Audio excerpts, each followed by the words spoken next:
Philosophers talk to our times.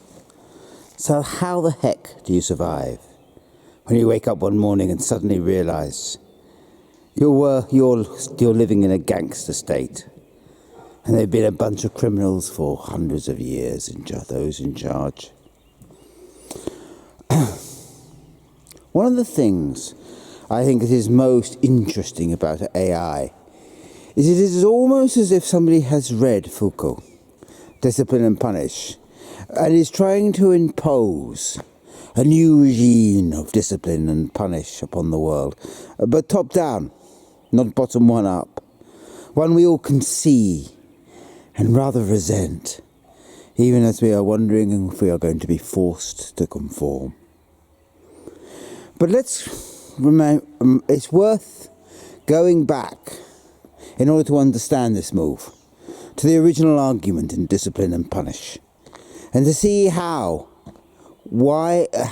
that has ramifications for what is happening now.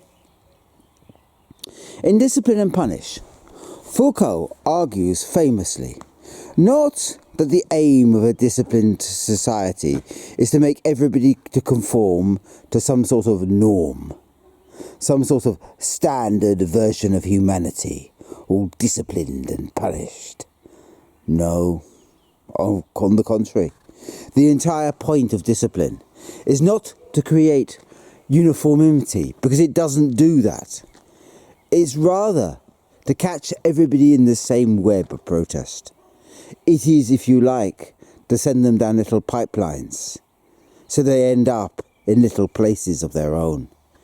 The supreme triumph of the disciplined society, then, was not breeding some perfect child, but rather that moment, Foucault says, when a poor child in a workhouse is dying of starvation in a system that cares not a jot for him, and still regrets that he couldn't have lived a little longer, so that he'd have become a little bit better, a little bit more disciplined, a little bit more able to understand what was required of him. He is understanding, then, his own failure and the failure of the system in terms of his inability to conform. And that is what the system manufactures: delinquency. It is the system, then, that allowed Restoration England at its start to take all the wild revolutionaries, all the Winstanders of this world and Lilburns, and turn them into Baptist priests. So what was once the call that the earth was a common treasury for us all, that treasury now comes in the hereafter, and not in the here and now. Or it is the system, 100 years later or more, that took the most revolutionary, the most problematic capital in all of Europe, I mean, of course, London, and turned it into a self-defined nest of criminality, where the anarchists became mere robber barons. The point then about any system of discipline and punish is that it creates criminals. It takes would-be revolutionaries and shifts and changes their revolution, policing it, warping it, helping them understand it in different ways, so that in the end they become mere criminals. Or it takes revolutionary movements and forces them into that strange gap where you're not quite sure where the protest begins and the sheer gangsterism ends. Classically, then, it will take revolutionary movements and turn them into terrorist organisations that can be policed or broken. I mean, this was the classic problem for the IRA. The IRA wanted to be a political movement. No, it was a political movement, full of political warriors. But it was also a very efficient criminal syndicate. And once the trouble was over, the problem was, how do they find their meridian? How do they keep their power? How do they keep their influence, keep their justice, keep their mafiosa-like grip upon a people, keep their criminality, in the face of politics that had shifted and that had moved, that they had been forced to accept? The answer was, of course, they couldn't. And in the end, that broke the organisation, not at the ceasefire, but what was it? Quite a few years later, when they accidentally beat up and killed a man and were condemned by their own community and forced to disarm. That is a classic case of discipline and punish. Revolutionary movements get shifted into criminal fraternities. It constantly happens. And of course, AI is a classic example. I mean, it is built upon an entire ethic where we have been gradually medicalising problem cases, the problems that we cause for individuals. And it is just a further advancement that by the creation of pipelines, of that ethic of normalisation through labelling. But let me explain. I usually do this on a slightly on one of my other playlists. So I usually do this on the Confessions of a Maths Tutor. But one of the points about education is that it allows us to medicalise our inability to conform within society. So, faced with an exam that doesn't make sense, that is of no use whatsoever to everyone, and questions that are frankly obscure, we say, it's not the exam that's wrong, it's us. We're dyslexic, we're dyspraxic, we have a problem reading, we're autistic. Problems that are actually created by the way society demands things of individuals, things they can't give. And because we all have an idea of the norm, we all have an idea that there is this thing we must conform to. If we can't conform, we all think it is our problem and label ourselves, giving ourselves a label, opening ourselves up to treatment, and never therefore asking the obvious question for me as a maths teacher, or an errant maths teacher.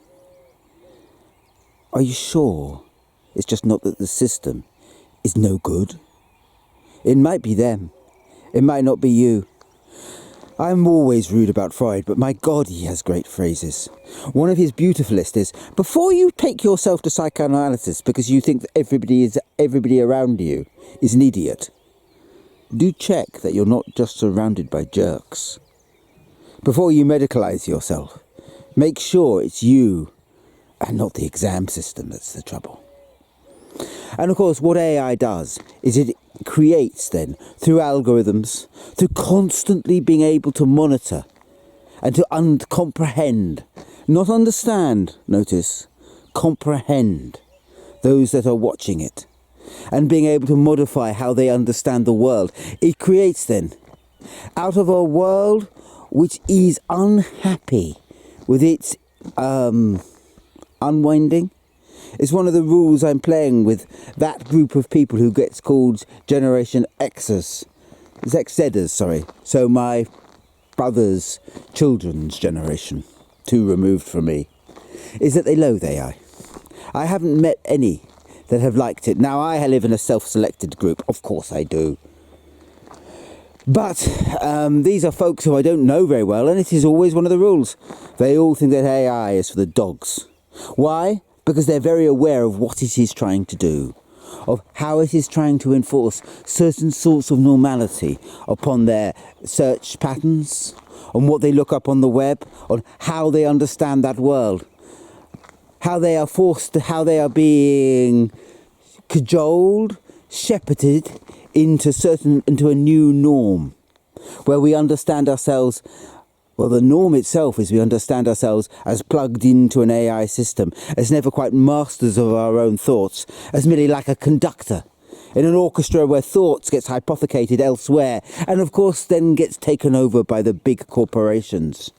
How we would then, in the absolute ideal of the norm of AI, the ideal that is never reached in the same way that a disciplined individual is never reached, how we would eventually then conform to a world where our thoughts were caught up in a matrix that was endlessly being comprehended and understood, plugged into power systems.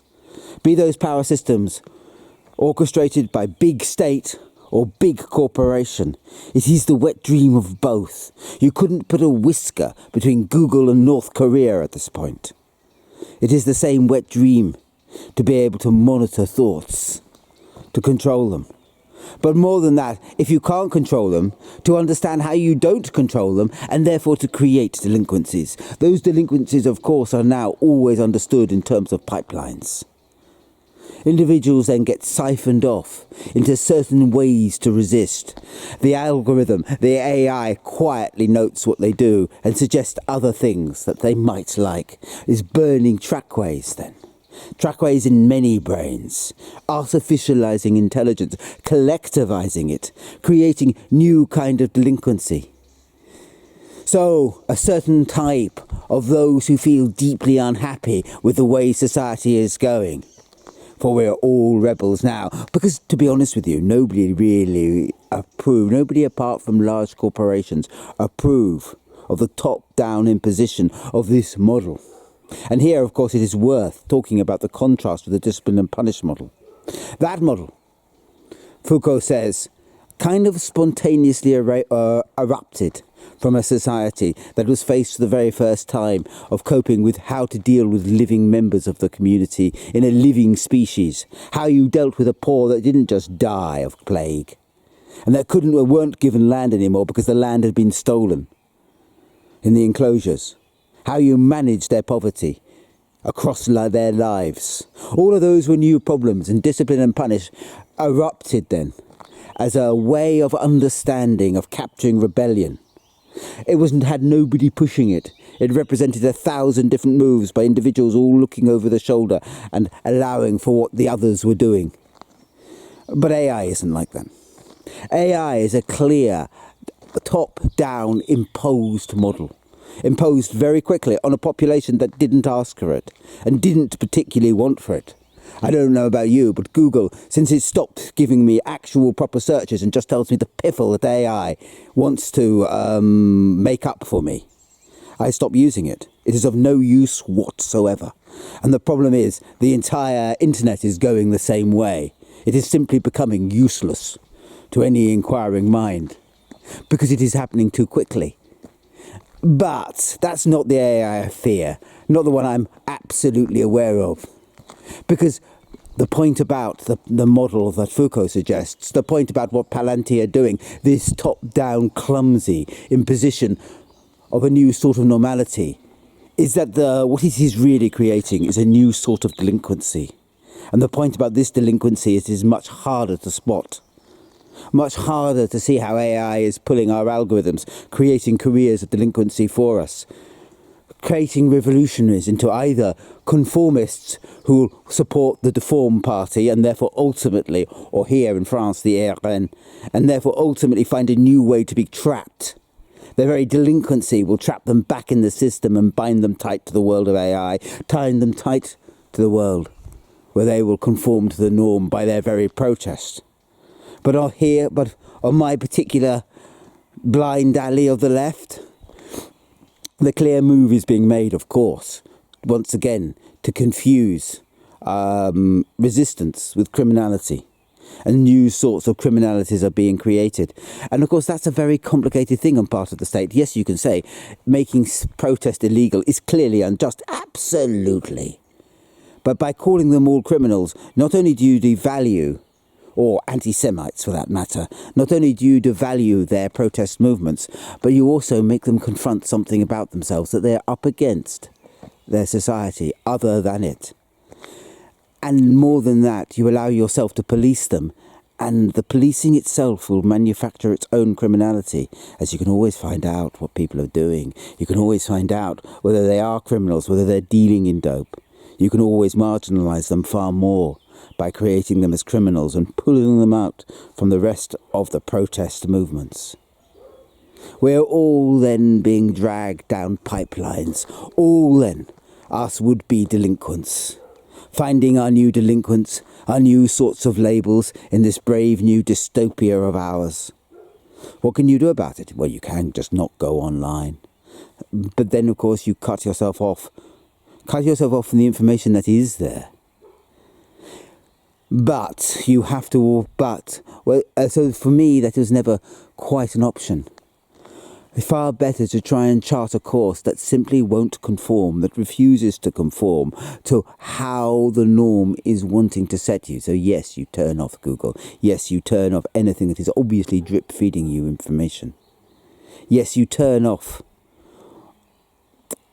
anything that you understand as a normal pipeline. Anything that will take you down the same old paths.